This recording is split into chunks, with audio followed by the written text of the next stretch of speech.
সাহাবীর মধ্যে একটা খেজুর গাছ নিয়ে একটু দ্বন্দ্ব। খেজুর গাছটা এক সাহাবীর সীমানায়, কিন্তু একটু হেলে গিয়ে আর এক সাহাবীর সীমানায় চলে গেছে, মানে মাথাটা হেলে গেছে। আমার কথা কি বুঝেছেন?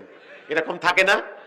তো এখন যার গাছ আর ওই প্রতিবেশী, ওনার একটু কষ্ট হয়, এই জন্য এসে বলেন যে ভাই গাছটা কেটে নাও। তো বলছে না, আমার গাছ আমি কাটবো কেন, গাছটা আমার সীমানায়, কি বলেন? এই দরবার শেষ পর্যন্ত রাসূল করিম সাল্লাল্লাহু আলাইহি ওয়াসাল্লাম বলেন, সাল্লাল্লাহু আলাইহি ওয়াসাল্লাম রাসূলের কাছে এই বিচার চলে গেল। যাওয়ার পরে দুজনকেই আহ্বান করলেন আল্লাহর রাসূল। আহ্বান করার পরে আল্লাহর রাসূল চিন্তা করলেন যে এই খেজুর গাছটা রেখে দুই সাহাবীর মধ্যে আসলে এই দ্বন্দ্ব মিটানো সম্ভব নয়, অতএব খেজুর গাছটা তুলেই ফেলতে হবে।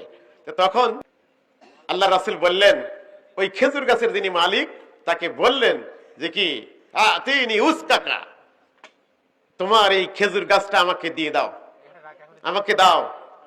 ওই ব্যক্তি বললেন যে লা, আমি তা দিব না, আমার খেজুর গাছ আপনাকে দিব কেন, তা দিব না। তখন আল্লাহ রাসূল বললেন, তো তাহলে হাবলি উসকাকা, তাহলে তোমার খেজুর গাছটা আমাকে দান করো। ওই ব্যক্তি বললেন যে লা, আমি দানও করব না।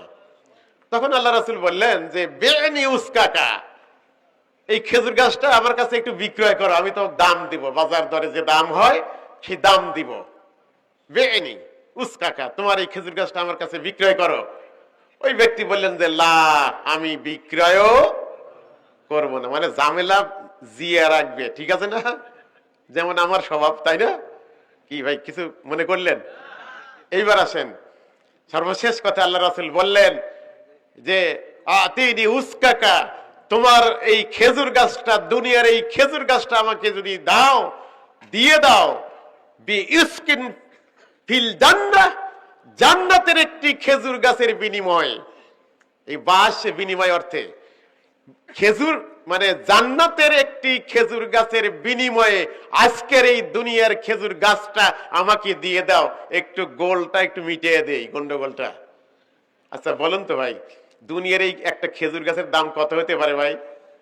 আল্লাহ রাসূল বলে দিলেন যে এই খেজুর গাছটা যদি দাও, বিনিময়ে তুমি জান্নাতের একটি খেজুর গাছ পাবে। তার মানে জান্নাতে যাওয়ার পরে তো খেজুর গাছ পাবে, তাই তো? তাহলে ইনডাইরেক্টলি আল্লাহ রাসূল বললেন যে কি, যদি আজকে এই দুনিয়ার এই খেজুর গাছটা যদি আমাকে দিয়ে দাও, তাহলে আমি রাসূল ওয়াদা করছি যে তুমি জান্নাতে যাবে, জান্নাতে গিয়ে একটু খেজুর গাছের মালিক হবে। আচ্ছা এইবার আপনাদের কাছে আমার একটু জিজ্ঞাসা, আচ্ছা আমরা হলি বলেন তো ওই খেজুর গাছটা দিতাম না? আচ্ছা কারা কারা দিতাম, একটু হাত তুলে একটু দেখাই। আলহামদুলিল্লাহ, এই দেখেন সবাই কিন্তু হাত তুলছি, তাই না? কিছু মনে করলেন? এখন আসেন দেখেন, উনি কিন্তু আল্লাহ রাসূলের সাহাবী, দেখেন উনি বললেন যে লা, আমি তাও দেব না। আচ্ছা বলেন তো এই ব্যক্তির চাইতে হার কিপটে আর কেউ আছে? হার কিপটে বুঝেন? হ্যাঁ হ্যাঁ, আল্লাহ রাসূল যেহেতু বলেছেন, আবখালু বলেছেন, তার মানে সবচাইতে বড় কৃপণ, তার নামই হলো হার কিপটে। যেহেতু এটা সুপারলেটিভ ডিগ্রি, এটা যেহেতু কি ইসমে তাফজিলের সিগা নয় কি, এই জন্য হার কিপটে শব্দটি আমি বলে ফেললাম। তো আল্লাহ রাসূল এইবার বললেন যে কি, মা রাইতু আবখালু মিনকা, মা রাইতু আবখালু মিনকা। ওই খেজুর গাছের মালিককে বললেন যে আমি জীবনে তোমার চাইতে অধিক কৃপণ আমি আর কাউকে দেখি নাই। এর চাইতে বড় কৃপণ আছে নাকি? আছে? নাই। আল্লাহ রাসূল বললেন যে আছে। এইবার খবর হয়েছে, দেখেন তাহলে এই ব্যক্তির চাইতেও কি কৃপণ আছে? আপনারা বলতেছেন কিন্তু নাই, তাই না? কিন্তু আল্লাহ রাসূল বলছেন যে আছে। তাহলে সে কে? মাইয়াবখালুস সালাম, মাইয়াবখালুস সালাম, মাইয়াবখালুস সালাম।